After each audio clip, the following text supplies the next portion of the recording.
everybody, welcome to GeekStorm. I'm Sean Hilton, owner of Comics Q, founder of the Kokomo Con, and today I am joined by my oldest living friend in the world, Michael Allen Harrison. Let's hear it for him, everybody. Thank you. He has a lot of effort to be here with us. Live studio audience. He is the best. I am. He is a day closer to death, unfortunately. Benjamin Frank Thorne, a comic book artist that is most well known for Red Sonja, has passed away. A lot of people get it confused and think that he created the Red Sonja character. He did not. He was just, he was kind of part and parcel. His illustration is what made Red Sonja such a well-known, she is the she-devil with a sword. Like nobody knew who Red Sonja was until the comics came out. Yeah, in fact, you know, Robert E. Howard created Conan. Right. He kind of created Red Sonja. There is a character that is very similar and has a very similar name, but isn't really what Marvel went with. So Red Sonja is kind of a character, a combination of two characters he created. Roy Thomas is the one who really created Red Sonja, but until Frank Thorne did what he did, which was make scantily clad bikini women look really super hot with their hair. Chainmail bikini. He is the guy that really put it on the map. Did he invent chainmail bikini, don't you think? I don't know that he did, but I'll tell you what. Boots with the fur? Yeah. I think he did. Red Sonja probably does have an apple bottom, but you know, there's a lot of cosplay out there, and that's the other thing that he doesn't get quite enough credit for is back in the 70s when Red Sonja was hot, he kind of really got into and pushing cosplay. Wendy Pini, famous creator of ElfQuest, was one of the first women to cosplay Red Sonja. Didn't know that. And did it with Frank Thorne, who would dress up as a character he called the Wizard. And then they would do panels and I'd almost say sketch comedy, like little things at conventions where he would come on as the Wizard. Like they had Red a bit. Sonja would come out. Yeah. They did a bit. He was, and it wasn't just, you know, he was dressed up in a really cheesy, you know, Sesame Street style, what you'd expect to be the traditional bozo kind of wizard. And then there's, you know, Wendy Penny with a chainmail bikini looking ultra hot. Well, so, 90 years. 90 years is a good run. 90 is an incredible run. Yeah, I'm going to go for 109. But why? 90. What's significant about 109? The 100th anniversary of Star Wars. And I feel like at that time I'll probably be the only living person that had seen it originally in the theater when it came out. Okay. So I should get some kind of box seat, some kind of something from Disney at the time when they do a film. I think Dave Coos will still be alive to see it. And he will not. Yeah. No. Oh yeah, he'll never die. No. No. Dead. All right, I doubt that, but all right. Something that wasn't on your list, and I actually have to look up some stuff, but our producer there is going to probably be all on it. We have now seen in the world of geekdom the first major sale of a digital file. Oh yeah. Bought with NFT, and you can look up the pronunciation and then correct my enunciation later. Sure. Non-fungible transfer. Basically, your Bitcoin, your electronic currencies, $69 million. That's a lot of money. To buy a digital file it's like 2 Bitcoins. Encoded in a blockchain that can never be altered or changed, or, according to this technology, can never be counterfeited. It's impossible. Wow. That's what they say. Right. But the thing is, and this is the interesting part to me when reading about this, these digital clips and stuff, they are freely available on the internet. Because, you know, information has to be free. Sure. It wants to be free. Well, it wants to be. I mean, these are like clips of like Michael Jordan dunking and things like that. The clip that sold for $69 million was a short, like minute and 20-second clip of people walking by or something of that nature. But again, it's a digital file. You can go on YouTube right now and find it. Right. You can watch it. Right. You can do whatever you want with it. So somebody bought the rights to it? I mean, kind of. Yeah. Yeah. Honestly, see, now here's the thing, whereas in geekdom, this is kind of cool. It's not necessarily our geekdom, but other geeks out there are probably, you know, but there's the cynical side that I live in, the Sean side of the world. Okay. Why isn't everybody going, you know, this is like organized crime. This is the perfect way to wash your money. This is the supreme way of illicit funds and whatnot, figuring out a way to channel their money into something. You can buy this blockchain or whatever, put your drug money, whatever. Well, I'm not saying that's what happened. Bitcoin isn't that's regulated. That's the cynical side of things. Bitcoin isn't regulated in any way, so I guess that probably happens. I mean, Bitcoin, under the impression, with my little knowledge I know, is used in a lot of your dark internet, if that's a thing, right. kind of transfers for goods, right. drugs, things of that nature. But all those, fund-wise, I don't know how big that would be.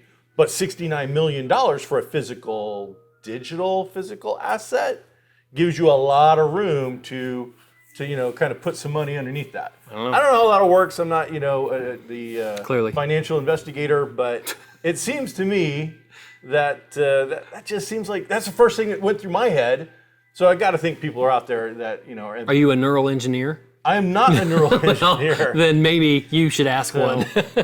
But I thought that whole concept was crazy. But then again, at one point, people thought sending email was crazy. Sure. So who knows?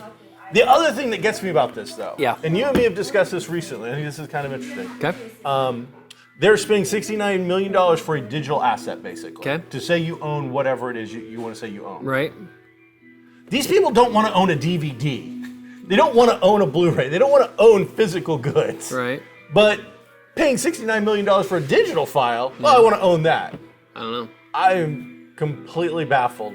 I'm like, all right. I think you're casting aspersions. You've made a generality. These people don't want to own. You don't know what they want to own or not. You have no idea. All right. Well, I think it's easy enough to look up the sales of Blu-rays and CDs. You said these people. We're talking about the people who bid and won the 69 million. Those are organized crime people. We've already discussed this, Mike. If I've got $69 million, I have every Blu-ray I want to have. Okay.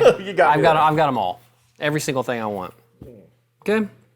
Oh man, so some crazy stuff going on out there. Yeah. I think the changes there are coming, my friend. Yeah. Coming, they're fast. Yeah. Speaking of YouTube, I love YouTube. Did you watch? There's this. Do you remember back, let's say, early mid '90s when fan films were really kind of kicking it back in high gear? Back when they were cool. Well, I don't know about that, but they were. Back when they were cool. Well, back when really only filmmakers had access to that kind of stuff. Sure. Film students had access to that kind of stuff. Now everybody can make something with an iPhone, and it's fantastic. You could do it. I could, but no talent whatsoever. You could do it. I have talent, but if you wanted to, you could make it. If I wanted to, I could make it. You can. So one just came out. I felt like it was really good, with the exception of some of the acting. I felt like it was really good, and it was called Batman Dying is Easy. And turns out the guy who's playing the Joker is one of the producers and directors of it, so maybe that's why he cast himself in it. But really, a good Batman. All the costumes are great for the most part, except for maybe Poison Ivy's was kind of dull. But the Batman costume was great. Cinematography, if you want to call it that, was pretty good. I didn't see it. So why the air quotes for cinematography? Well, I don't know if it's. I don't know. I should not have air quoted the cinematography. It was fine. Okay. I was waiting to see if it was all CG'd or. A lot of it was, because there was a lot of that. Batman standing on a precipice with the city and all that. And I guess that's technically probably cinematography if you are talking about CGI and all that stuff. Hey, Mike, is that cinematography? He doesn't know. Okay, so. It's a visual effect, Mike. Come on, get your head out. Yeah. Try to be a professional. Anyway, organized crime. Check it out. For this. It wasn't bad. The guy who played the Joker, I feel like, is a cosplayer we've seen before do the Joker. Do the classic. Is it Bolin? Who's Killing Joke artist? Brian Bolin, yeah. Hey, he had a very Bolin look to him. Okay. And classic Joker look. Yes, he looked just like him. Facial expressions, the whole deal. But his acting was pretty crappy. But he was the producer and director. He probably had a lot of money in it. Whatever. Well, and the thing is, when these things started happening, we were like, oh, it's a fan film. Right. But if you ever do the digging on these fan films, like I guarantee, I haven't even seen this yet. Yeah. This fan film had over $1 million budget, I guarantee it. Yeah. Without having seen it. And that was me calling it a fan film. I don't know. Well, It's not produced by the company that owns it. Warner Bros. Had nothing to do with it. And a lot of these things were used to, or have been used to try and get jobs. Yeah, it's your resume. I'm making this as a resume to get some film work. So, anyway, check it out. Batman Dying is Easy. It wasn't bad. It was 24 minutes. It was a pretty good length anyway. Doug Jones showed up in it, which to me, he was the biggest name in it. He was probably. I love Doug Jones. Who was he playing? He played the Riddler, and kind of wasted. Well, at one point, Batman is strolling down the aisle in Arkham Asylum. Passing cells, and so it's just the camera going by the Riddler's cell, and Doug Jones has a line or two, and that's it, and it keeps moving. Michael Madsen played Bullock, which visually okay. Man, he was awful. He was awful. He kept doing his pauses that he does. That is just, it's not for that character, for number one, but Were Sounds of the 70s playing in the background? it was. He was doing that a lot. Bullock would have been better with that, I think. Anyway, check it out. It was millions of dollars. Speaking of using these exact kind of things to get yourself a job, there is now a 90-second, I'm going to call it bowling alley commercial. We saw. Oh, go ahead. It's a one-shot drone flight that starts off outside of a bowling alley, across the street, goes into a bowling alley, around people, through legs, overheads, through the actual mechanisms that make up the thing. No CG, no stunts for the most part, all drone piloting and cinematography. We saw.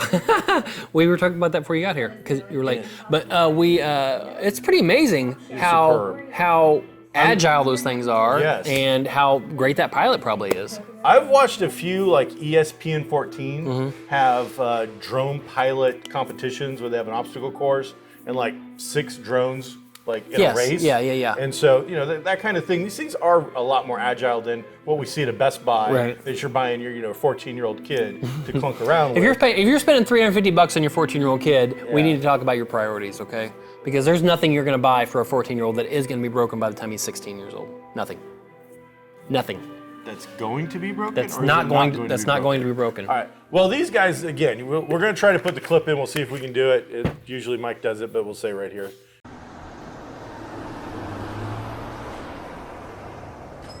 Yeah, we just got here. Coming in now.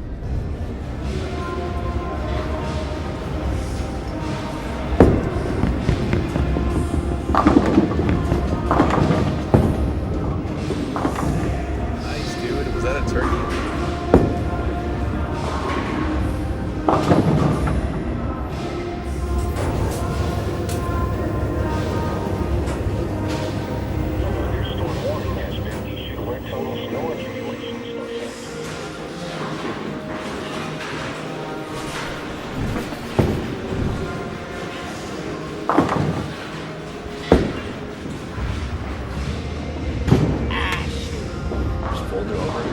Not easy. Yeah. All right, guys, let's go.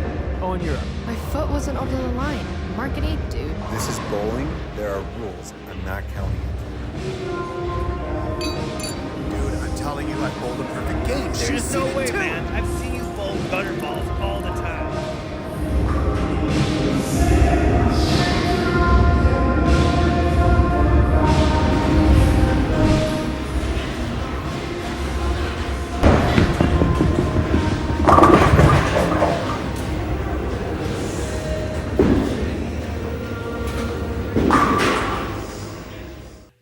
But they've already been told by James Gunn, come on over to England. We're filming Guardians 3. We'd like you to come out and check out the set. Now, that's not saying, hey, we want to give you a job. We want to use one of your scenes. You talking about the drone people? Yeah. Wow. Yeah, so that's what the lead-in was, is these guys tried to use it for a calling card. I see. These guys did a commercial. It was filmed like March 2nd. We're at March 11th or whatever, and they've already got like a, hey, come on, check out the set, and we'll meet up. And that's the kind of networking that gets you, a better commercial or something like that. And that's the thing, is it's dominoes. We've seen this kind of thing before where one person does it, and then within 5 to 6 months, we will see 15 commercials that are using that one-shot drone thing. That guy's going to get all the work in his world, and he just produced a ton of work for the second and third guy underneath him when he can't show up to do the new Clydesdale commercial for the Super Bowl or whatever. His buddy's going to get to do it. Speaking of Guardians, did you see the thing about the casting of Adam Warlock? No, I didn't. Who's Adam Warlock? Well, we don't. Here's the thing. So there are several sites out there, websites and Twitter sites, if you want to call them that I feel like are pretty accurate most of the time, and they're at least responsible about the reporting. They're not tabloid trash. Yeah. Probably run by organized crime. If one of these 2 or 3 throws something out there, they at least feel like they have the evidence to do it. It's not like they're whatever. So one of them came out and said that it wasn't CBR, was it? Because those guys are tabloid trash. No. That's just my opinion. No, I don't follow. That's just the opinion. I think this was Illuminati, I think is who it was. Okay, that's some YouTube guy or something? I don't think so. I don't know what that is. They have a website. Okay. So he comes out and says James Gunn is actively casting for Guardians of the Galaxy 3 and casting for Adam Warlock. He's looking, and they had like a liner note. It said, looking for a Caucasian male who's a Zac Efron type, late 20s, early 30s, and that was the line. And that was the headline. Okay, so then I'm gonna say 6 hours later, James Gunn comes on and says, I am in no way casting anything for Guardians of the Galaxy, and if I was, why would I put in why would I ask for a Caucasian actor for a character that has gold skin? Anybody can have gold skin. That's me saying that anybody can have gold skin. For a character that has gold skin, and if I wanted a Zac Efron type, I'd call Zac Efron. Okay, so there you go. Not everything you read is. Hey Zach, I know you're really busy right now doing I don't know what. Would you like to be in the MCU? Yeah, you know, the thing that keeps producing money for the rest of your life. Yeah, I think that as soon as you said that, he jumped on that. Pretty funny. He jumped on that. That's great. That wasn't on my lineup, but that's when you said Guardians. That's what. No, that's awesome. I mean, that's the stuff I like to hear, though. I mean, that's kind of funny. And you know, it's like when I hear a Zac Efron type. Right. You're making a Disney. Right. The movie's going to make $1 billion. Oh, hey, thanks. That leads it. Raya and the Last Dragon was the first really big Disney thing that we've hit this year. Uh-huh. It went to the streaming platform and it went to theaters, where it abysmally crashed and burned. Now at the theater? At the theater. It made like $4 million or something like that at theaters. Now, keeping in mind COVID, and we go, well, you know, it gets passed. But sure. If you average out what Tom and Jerry made, not even average out, Tom and Jerry made more money on their opening than a Disney tentpole. At the theater? At the theater. Huh. And so did the Croods, too. Wow. Now, a couple of people are trying to spin this a lot of different ways, but I can only spin it the way I see it, and that's the Sean way. The Sean way says, Disney Plus is making all the money. Oh, yeah. This movie didn't lose at the box office. That's not what happened. What happened was Disney Plus won the streaming service. They've got so much money, they've got so many subscribers that people decided to stay home instead of going to the theater because they didn't have to, which makes me think theaters had better just be like shuddering at this point. I'm sure a lot of small ones will. Got to be in fear. A lot of small because ones will. Most people will be like, oh, hey, Disney, you know, see, you just lost all this money. When they know their bean counters over at Disney Plus are like, whatever. I've got in my notes here, Disney Plus just crossed 100 million subscribers. At, was it $7.99 a month? Well, they're raising it. I just got my email. Are they? My bundle is going up to $13.99 a month. I don't know how many people have the bundle. It seems like a pretty darn good deal to me. The Hulu Disney Plus bundle? Yeah. I don't have that. Yeah, because it was like $1 difference. And you get ESPN Plus, Hulu, and that. If the Hulu for me I was already getting, and I was going to get Disney Plus, so as soon as you added the two together, the price was right. The ESPN Plus, I don't think I've ever watched. Yeah, I think I pay $1 more not to get ESPN because I feel like I'm supporting an industry that I don't really like. Sports? Yep. Oh, okay. I didn't know where that was going. Yep. So yeah, that was just my take on that. Was I saw talking heads going on about how, and I'm like, I don't see how somebody is so short-sighted to not see that they are changing the way this is done, and not in a way that I like. This isn't me like I love it. No, I want to go to the theater. I was actually planning to take my mother to see that on Sunday afternoon. And here's why Disney Plus is a winner right now. Okay. And what we're going to be seeing over this next year with Marvel, I feel like we're going to see next year and the year after ramp up with Star Wars. It's March. We still have 9 more Disney Marvel projects that are going to air. They're going to air in 2021. Yes. Okay, you still have Falcon and Winter Soldier, which is next week. Yep. Okay, you've got Black Widow, which they're still sticking to the theater. To what date? May 7th. So we're in March, April, May. We'll have inoculations pretty high. That could be the one that finally opens the doors. Could be. If they don't put it on the streaming channel. Right. I think they're planning strictly. As of a couple days ago, they said, we're still sticking to this. Okay. Then you got Loki, June 11th. Yep. Okay, June. So there's a date for that. Yeah, there's a date for a lot of these. Shang-Chi is July 9. Woohoo! What If is sometime in the summer. Man, that's taking a long time. I know. Well, animation takes longer than filming, I think. I think South Park would disagree, but that's they do this. I mean, I'm just saying. And the thing is also with that whole theory, though, is that they could have different people doing it. Each story is its own separate entity, I believe. Yeah. So Eternals, November 5th. Yeah. Then you've still have Ms. Marvel late 2021 and Hawkeye late 2021. So I guess those are Decembers. We'll see how those work out. I don't believe they're going to put them both out in December. That seems like overkill.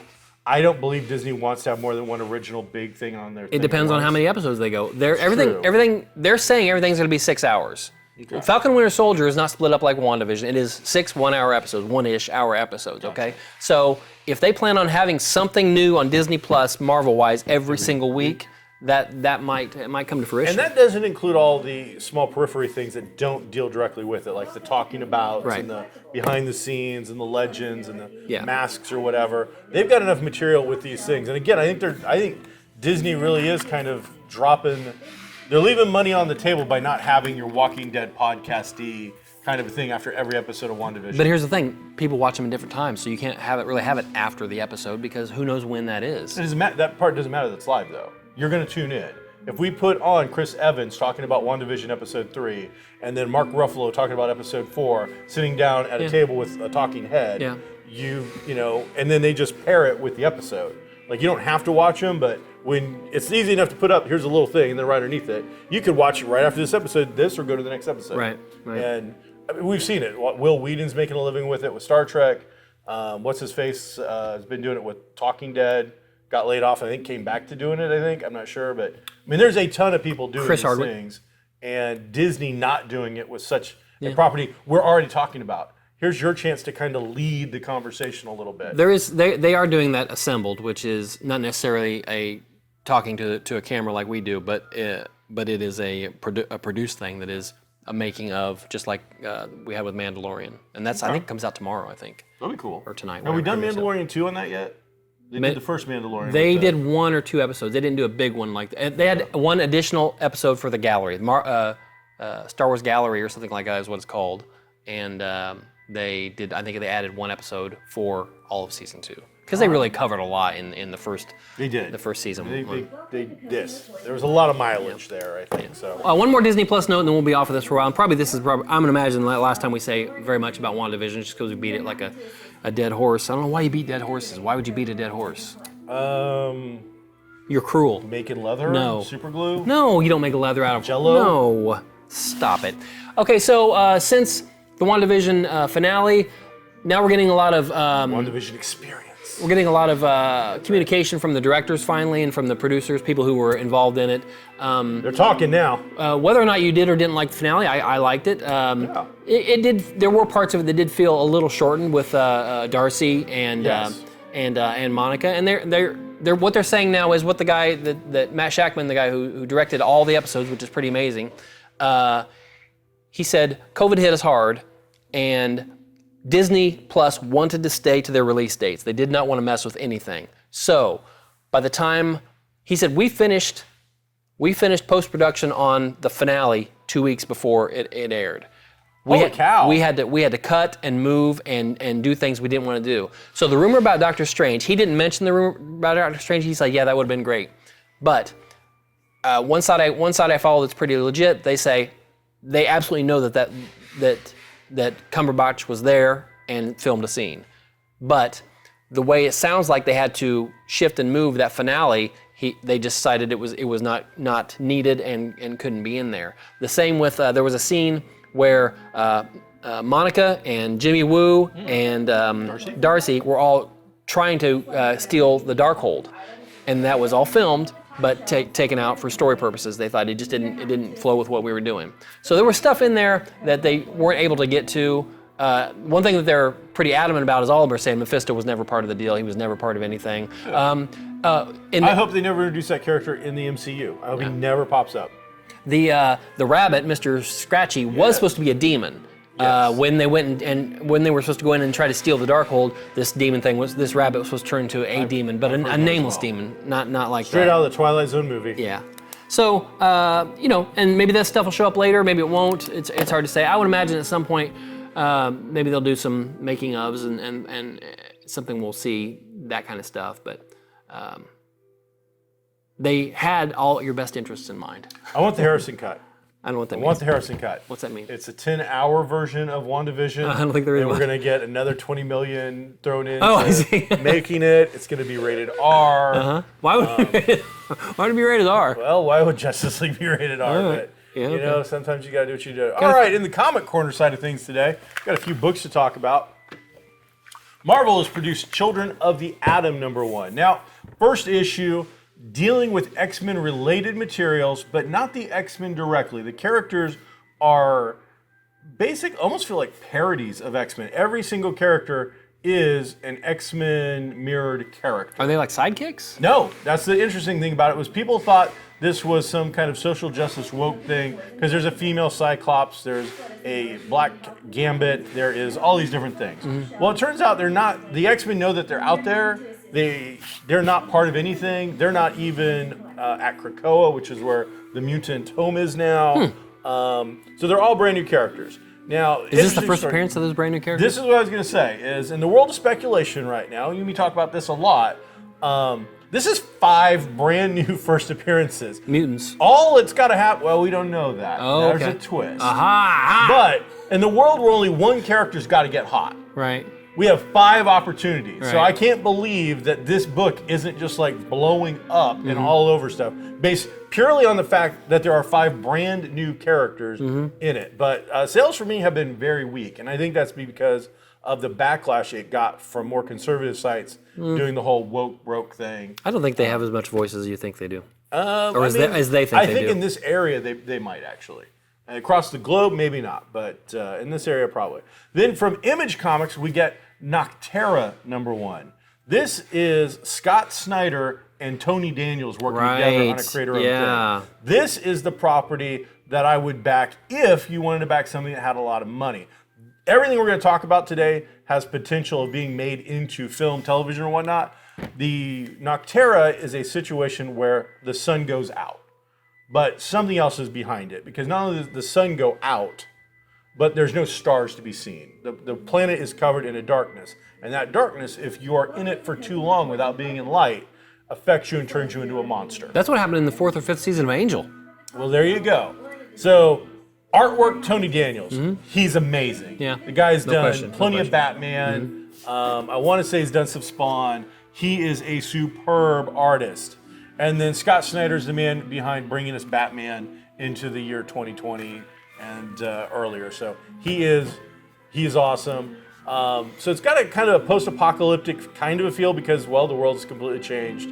But this is probably my book of the week for brand new stuff and whatnot's going on. But again, when you're looking at trying to speculate on what's going to happen, this is expensive. Everything's got to be filmed in darkness. There's no known characters. Right. Really good read. Highly recommend it. Then the one to back up, Nottingham #1 is the pick of the week for all these books for speculators. The reason I say that is produced by a company called Mad Cave. It is going to have by far the shortest print run. Secondly, it's based on Robin Hood legends and stuff of that nature. But they're taking on a serial killer role. The idea is that the sheriff of Nottingham has sent out a guy to investigate these murders of the tax collectors and whatnot. What's our time frame? It's the typical Robin Hood. Okay. So everything's Robin Hood-esque. Medieval-ish. Except instead of, and they're doing the whole stealing from the rich, giving to the poor thing. Right. Except They're killing guys. They're coming across as serial killers. Right. They are the bad guys posing as good guys, kind of a thing. And it is dark, it is gritty. I don't like the art style. However, if we're basing this on what's going to be picked up for television or a movie, super low budget. No CGI really necessary. Again, smallest print run by far of all of these books. So we've been talking, there's a lot of guys on YouTube talking about what's gonna be hot. I finally decided to throw my hat in this ring a little bit. I try not to ever get into speculation much, but if that's what people wanna talk about, then I'm gonna come at it with 30 years of experience. Again, all of these have reasons why they could be the big thing. 5 brand new characters. New characters' first appearances are the super hot thing right now. That's where it's at. 1, 2 hot talents. Absolutely legendary talents bringing a new book. But in the world that things happen in, Nottingham is the way to go. If we're looking at past logic of Teenage Mutant Ninja Turtles, short print runs, and again, if we're going to concept, it's the easiest concept to bring to screen at the lowest price. A cheap streaming service could do it. a Fox could pull it off. So many different people could make this happen. And then the book that I just want to read, and I want you all to read, is called Maniac New York. It's from Aftershock Comics. Jason Voorhees exists in our real world. Is it really Jason? No. It's a guy like Jason. He's a serial killer with a mask. He's a serial killer with a hockey mask who is unstoppable, has almost supernatural-like abilities, kills, maims, destroys everything that gets in his way, but is in a very real world. Okay. How does Chicago deal with if all of a sudden they have a serial killer who pops up Jason in New the York. middle of the day Right. and is killing people but can't be stopped and then disappears? Oh, he's like supernatural and unstoppable. Kind of, yeah. Okay. Like he gets shot up, people shot him and stuff like that. I'm up for it. He seems to be unstoppable. But, so, like in the first issue, we get a weather report in the morning. Your typical, here's the weather, here's the traffic, and here's your Harry report. Because he's got this nickname of Harry Right. for whatever reason. Right. So that's what happens in the real world. If you can't stop it, you can't deal with it, it becomes, people hate the words, the new normal. What do you do with a serial killer who's in the real world and is a potential risk every single day? Now, this happens to take place in New York. So, again, that whole Jason in hell kind of a thing. Let me throw you a theory. On the Children of the Atom. Yeah. Because they're so unknown and they're so similar to X-Men characters, what if we have a Thunderbolt situation type of here where they've got characters that we already know? No, that's theory's wrong. How do you know? Because I read it.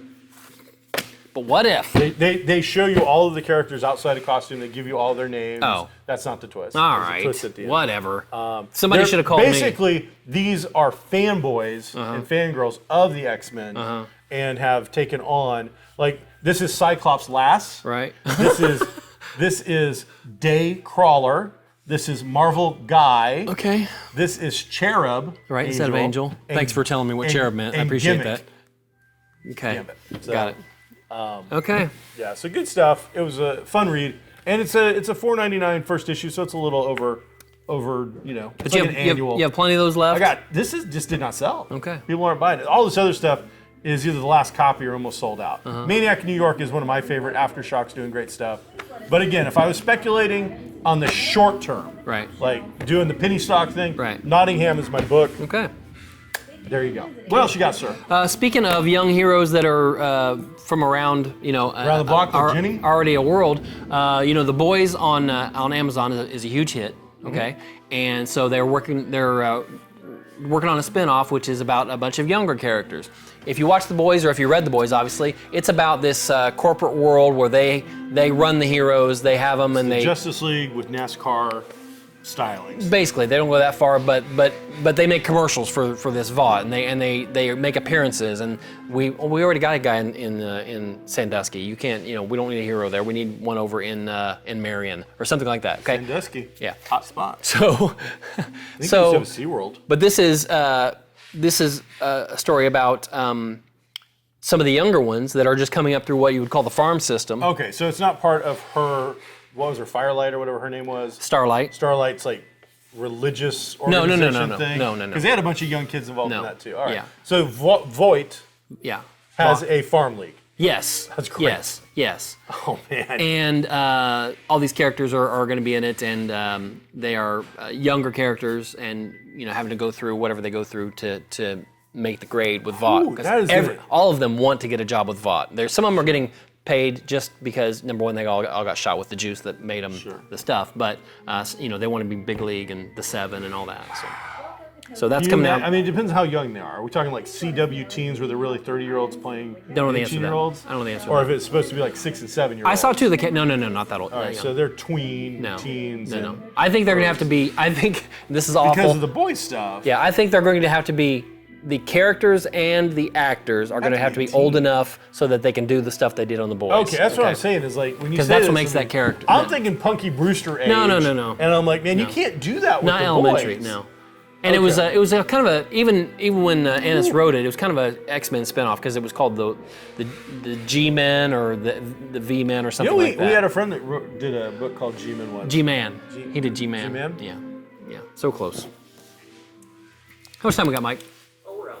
We're done? Yeah. Okay, I didn't see your 3 Hey minutes. everybody, thanks for... Oh yeah, he did that a long time ago. He did. I didn't see it. Before I did the comics. Didn't see it. Hey everybody, thanks for watching GeekStorm Day. I'm Sean Hilton, owner of Comics Cube. We want you to come down to Geek Street in the heart of downtown Kokomo, the 100 block of East Sycamore. Check it out. You can check out my store. You can check out the finest toy store in all of the land, Kokomo Toys and Collectibles. You can check out Chapter 2 books. You can check out American Dream and Hi-Fi and Kingdom Cards and Games. We all make up Geek Street, and we appreciate your patrons. Just stop on by and support real brick and mortar stores run by real people. Be groovy, everybody.